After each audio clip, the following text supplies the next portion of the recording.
anadondura man kwenda cha gaya uba basangaka utoroshi kasitanga panda bodu yangushi ubanya bodurani kwanje basemdu tukona mna uri kupondana nechimoka nini mpanangu usatesi sadaro sana nechi nezvauri kuita imhosva uri kubhara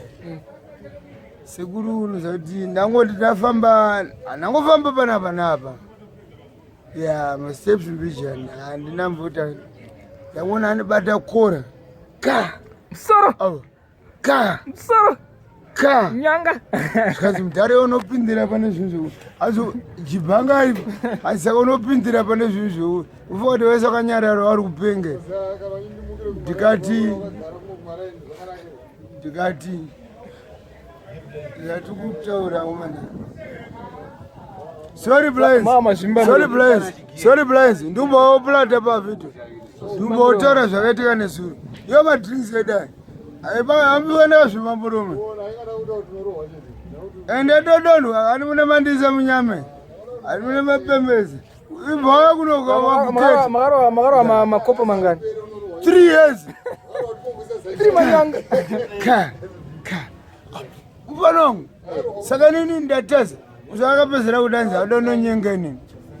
hanzi watizisa chimoko changu tikati mfanangu chandatasa yani kwe ani muziye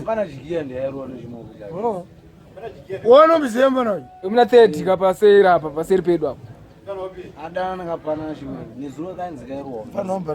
saka akandiedha mukuto muziye inasi mukete ende pambrigation rake che ritoripo pambrigation torinari rakati harisati nane bizo rake ritoripo ndakatonzi ndiende kumedical ritoripo polisi ntorine yese ndakaroha chemuna 40 mfana wambatata utore mfana wambatata saka ndakandiedha apa pakona kani ndikatoti mfanangu upara mboozva siyana nezvauri kuita takandirova saka tori paseri pangu yakandimenya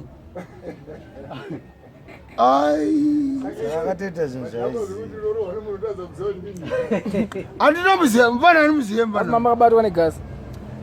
ndandavonoma madrinks angu zvakanaka uani chinokwaza chakanaka kona chini mirambopira muzivi wana kuti ndanzwa kumwa ndega panangu mirambopira muzivi kuti vambondionawo onanzwa kumwa ndega ivambofambawo nematayire weta zvavanoita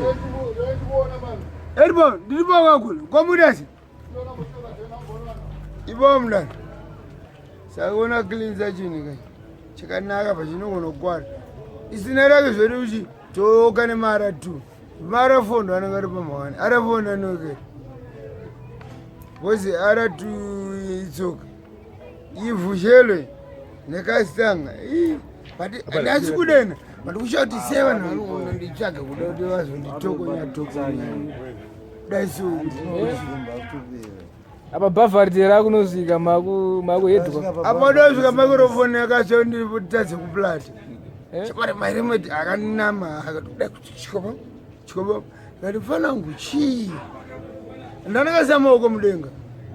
ngati mfanangu popopo ndakairipa chipanani nayo padakazodhama aunoserekta vashi vamukona aunakatosvuka meso iri muchuroro chihedhwa but anakanyanga kadiki manje agone kuhedha vanhu iye ndakazima ravhura keyochi manza vadaedhani avatonzi namwapanodakandibvisa zino aikona kutonakira iye ndakazovhurika apa ndikona iye avhurika simbi avhanzi leyo nanganaye sikanzi iwotese avhanzi hanzi iwotese yesa avhanzi rezokwara andizvo apadonda popo vanomutera zvanzi waita simbi anzongochedha munhu uedha munhu isimbi ari kuedha inini nyova vandoedha indoedha katya keshi but ine ndakavhurika manze isi but inina hapana apo varikuona irinonga rakashifta manje iri utonge bosi utonge rakanofamba kwenda kumusoro ndonova ndozondinesa bosi angakalaini angu kamazina angakalaina saka ava ndafana kuti kaenda kumedical unikinika ndonodhira na tonoita mapepa acho bosi izi Zimbabwe Republic Police ke Zimbabwe adono ndinama kazvisvo kutaura chokwadi achidhonza pachinja ndikutaura ungori pere mani waonari achindidhonza tikanifana ngopangotondimamisa paparireti pamundoda unonama ndikatianofana handinamweni ndotonama ambo yangu chaiyo kwandakaroora kwaseno kadzimara vatobuche